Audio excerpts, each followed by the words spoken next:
afternoon. Welcome to my channel. We are now going to be speaking about Moments Made Monthly. This is our monthly little kit that I provide, myself and Megan Lawrence, Cropcraft Create.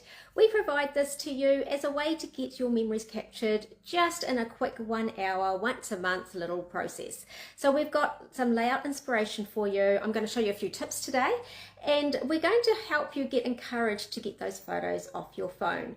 It's so much better to relive those stories and to tell those stories to others, and that's what this is all about. So what I'm going to do is switch you around and we'll take a look at the April layout. Okay, so excuse my camera shake as I pop you onto the stand. Now, our layouts are reasonably simple in design, and that is purposeful. We want you to be able to either grab from your stash or try out some of your new products using quite a simple little cutting guide. What we're also trying to achieve with these different Moments Made Monthly layouts is having a reasonable number of photos on a page. That being the case, you will often find that the photos have been cropped. So we are taking photos that are, instead of being a 6x4 size, we are taking them down. So that's your 6x4 size. We are taking them down, and typically in many cases getting you to print some that have 2 on a standard 6x4 size. Now that's a 3x4. 3x4s are going to work really well in this layout, but they can also be cropped to a 3x3 really easy by just taking a little bit off each side. So that is the process of preparing yourself as to being able to print your photos either as a standard size or as 2 3x4s on the one photo. There are many apps available for doing this. You can just go into your Harvey Normans if they've still got the machines in store, and go to doing a creative print or a collage print. Sometimes they're called different things, but that's where you can put more than one photo onto the space of the one photo. So that's what you're going to need for today. We're not using any 6x4s traditionally on this layout, but there is a way you can possibly squeeze in a 6x4 but trimming it down slightly, which I'll show you in a minute. But we're primarily doing these 3x4 photos. Okay, so now first thing, if you are part of the club, you will have got your instructions this morning, and you'll notice that I'm using a different paper set.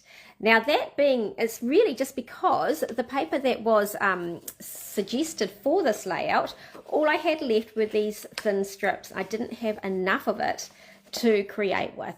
And as we're moving to a new catalogue this month, starting next Tuesday, you'll have access to the new catalogue and the new range.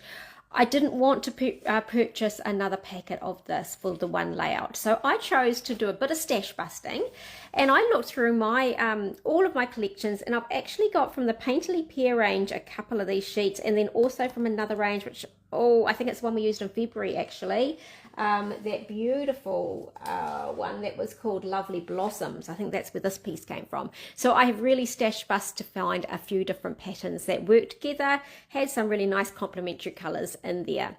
So you can do the same. You always can with these layouts. It can be a stash busting exercise, or it can be a way to get inspired to open a brand new paper pack.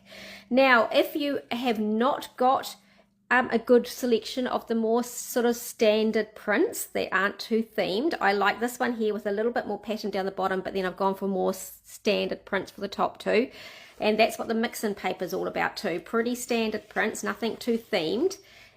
If you don't have a lot of this, then coming next week on the 5th of, what are we up to? May, I should say, we've got a new one called Paper Medley.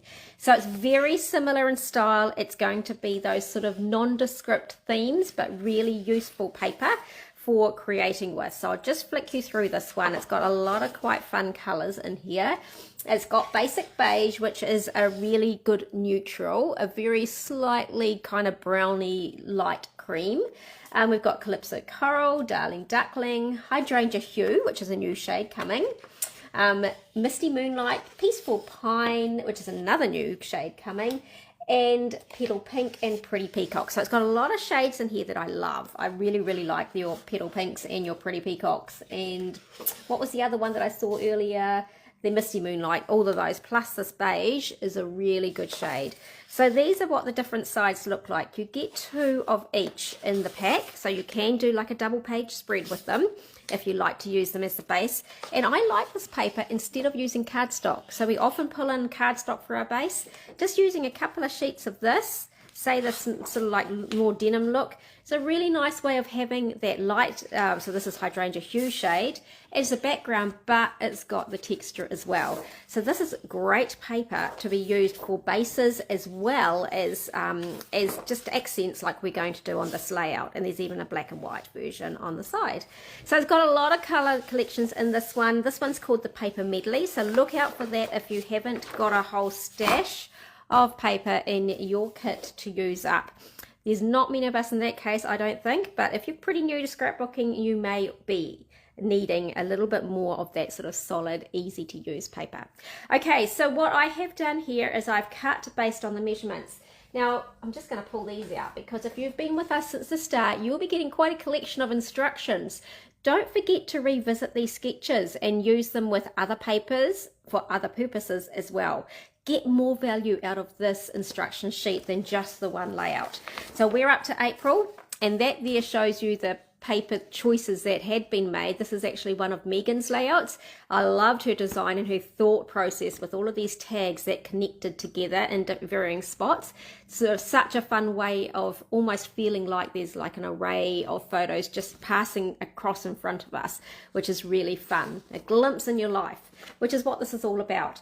So she's gone for the more strawberry slush tones and a bit of that secret sea in the choices that she went for. I've gone for some more of the greens and the petal pinks because I really love that shade as well. We're thinking autumn at the moment though too, aren't we? April is the start of autumn sort of shades and colours. I went for pears because that's quite autumny. But another range you might still have some in your stash of is a real quite autumny look. This one here that had a lovely gold foiling through it and some really nice neutrals. So I'll cut this up today and just show you a few little tips as you're cutting. But yeah, another really cool idea for this month's kind of view of our photos. Now, a few things to take note of if you're using lighter colors. One of the tips is to go around the edge using a sponge dauber and adding a little bit of ink, and that way you're kind of giving it a definition. So if I pull this up a bit closer, you might be able to see that the outside of the petal pink has got this darker shade around it, and that's just inking it, and it gives that little bit of extra pop off the page so that it really stands out and looks lovely. A couple of things that you might need if you're doing this, aside from the paper, which you will have a lot in your stash, I'm sure, but we have used the black and white and gold baker's twine. Now, I've only got the black and gold left in here because I've used the end of the white and gold for my little twine, little bows. And these are going to be the way of connecting your little tag strips together. It's just a really fun effect. So again, let me pull this one up a bit closer. Don't know if you can see it, but that's got a lovely gold fleck through it, which is just so nice, and it works beautifully with all the sort of the greens and golds coming through the paper.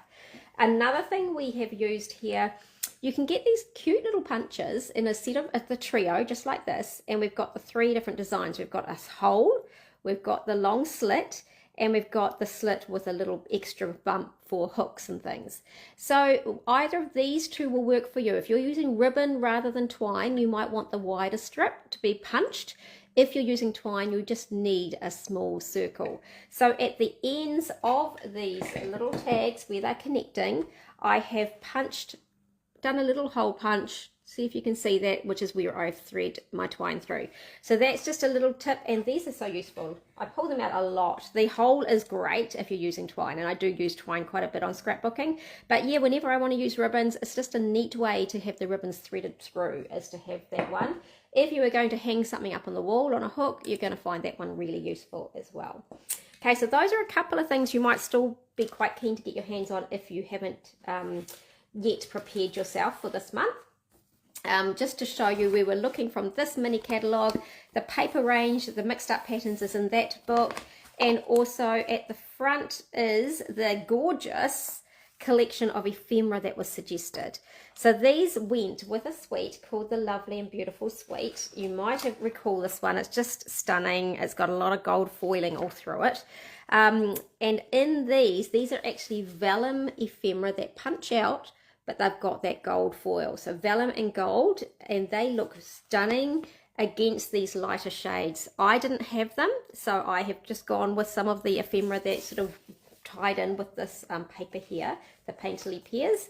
But you can just see that's where that was where the inspiration was coming from. It was all that beautiful softness and the gold foiling.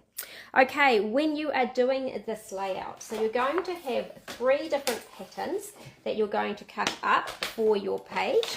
I'm just going to grab one of these and I will get a first piece ready for us. Now, I'm purposefully not giving the measurements because for those that have actually purchased the instructions, they have got all that information, and that's where you're going to get all those helpful extra tips as well. But I'm just cutting these up quickly to give you sort of the shapes of what you need per paper pack. So you need one that's a full length, you need one that's a bit smaller, and is this one long enough? Yeah, I think I can make this one work. And this is for each design. So as you can see on my sample one below, we've got the 3 different patterns that we're going to be using. So I've just cut this one up. It's got 2 different sides, so I could use that, and I could have done the same again with this gorgeous autumn pattern, or that one there's just the basic beige in the background, but I quite like this one because it had the foiling. So the next thing you're going to do, you're going to have a piece that will cut all the way across, but you're also going to have a piece that's a little bit longer and a piece that's a little bit shorter for the opposite side. So that's the middle one. Maybe I'm going to do this side here for this one up here. Okay, so you can see how if you've got I actually don't know if I'd have enough. I'd have to have 2 sheets of that to be able to do the 2 sides. You really need the 3 sheets of paper to be able to make this one work for you. But you can just see how it's the same cuts, but they're just rearranged differently depending on which spots you are putting them on your layout. So that's nice and easy. Now, the one thing I did want to show you all is creating that little tag end. So that's what has made this look a little bit more interesting. I mean, we could certainly just go with having, you know, different sized rectangles across the page, and that looks great, and you get that really good block of color and block of photo spots. But by doing this little tag shape at the end, we're just getting that little bit more interest to the page. So what we need to do, and I use my trimmer for this, is I actually layer up those the 2 smaller pieces that need to have the tag shape. I layer them up, and then I'm just going to measure the same distance down to the 2 sides, and you can choose how far down you want to go. So I'm just going to pop this in here. Can I do it from here? Yes, I can actually. And I'm just going to go down this far on both of them, and then I'm going to measure inwards the same amount from both sides. So you can just choose what that amount is, but you just have to do it the same consistently. So I've gone a little bit less down and then a little bit further in, and then I'm just going to cut from those 2 points. And you can see I've got them doubled up. I don't need to do it on both of them. I can just do them at the same time together. Oh, use the cut. And I'm going to do the same with the other side. So I'll just make sure that they're lined up nicely. Do the cut. And so now I have actually cut both of them. They're both even. I will obviously just get my eraser and get rid of that little bit of pencil marking, or I could have done the opposite sides to what I was going to use. But I have those pieces ready, and then the last thing I want to do is do that little hole punch. Again, I pop them together. I make sure I go halfway between those 2 pieces. So that'll be about here, and give myself a little marker. And I'm just going to get the circle punch. With all our punches, we just release them with this little tag on the back, and that opens them up. And I actually use them upside down so I can see where I'm going to be cutting. And I want to make sure I'm going down, straight down from where that hole, oopsie, I just locked it, that hole, that little marker was.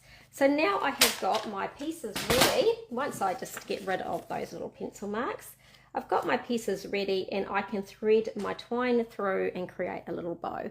Easy as that, and that is the trick to this layout. So there's a whole heap of other little ideas on things you can do to the page to spruce it up, make it your own, make them work for you. One thing is that we have got this longer spot here, and in fact on all of the long strips you've really got space for a longer spot. So if you do want to use your 6x4 photos, you can use them in this spot. This one I'm just leaving actually for journaling, but I could pop 6x4 and stretch it across here, but you're just possibly going to have to knock off 1/2 inch from the top and the bottom to make it 6 by 3. And 6 by 3 will come across here and finish about this point. So you can choose if you want another photo at this point instead of the embellishment, or whether you go for a smaller square like the 3 by 3 and then a small embellishment. It's up to you. You can rearrange the composition of how your photos are going to sit on the strips. But you can do your 6 by 4 look. You're just going to have to knock 1/2 inch off the top and 1/2 inch off the bottom for it to work nicely in the sizing that we have got going on here. Now, a couple of other quick little tips. You'll see in the instructions that there are these little placeholders here. There's a little rectangle on this piece, there's a little rectangle on that piece, and a little rectangle on this piece. Now, those are getting a bit small for a photo, but you could use those as just a bit of an embellishment. What I have done instead is embellish that place with a little bundle, and I've embellished this place just like Megan had here with a little bundle. This one I actually left open. I felt that it balanced it quite nicely, and that was fine. And again, I left this one open because it's such pretty paper and I actually wanted to see a little bit of it. So that one there works really well. But if you do use those small rectangles, you can just pop up a little bit of ephemera on top of them, or you could pop them through your embossing machine and put some really nice texture on them with an embossing folder. Or perhaps you could multi-stamp them with just an image, a repeated image, or just a few background sort of stamped images like little flowers that you can just decorate them very slightly if you want to. They really are a bit small for photos potentially, but they are great little highlights for it to draw your eye around the page.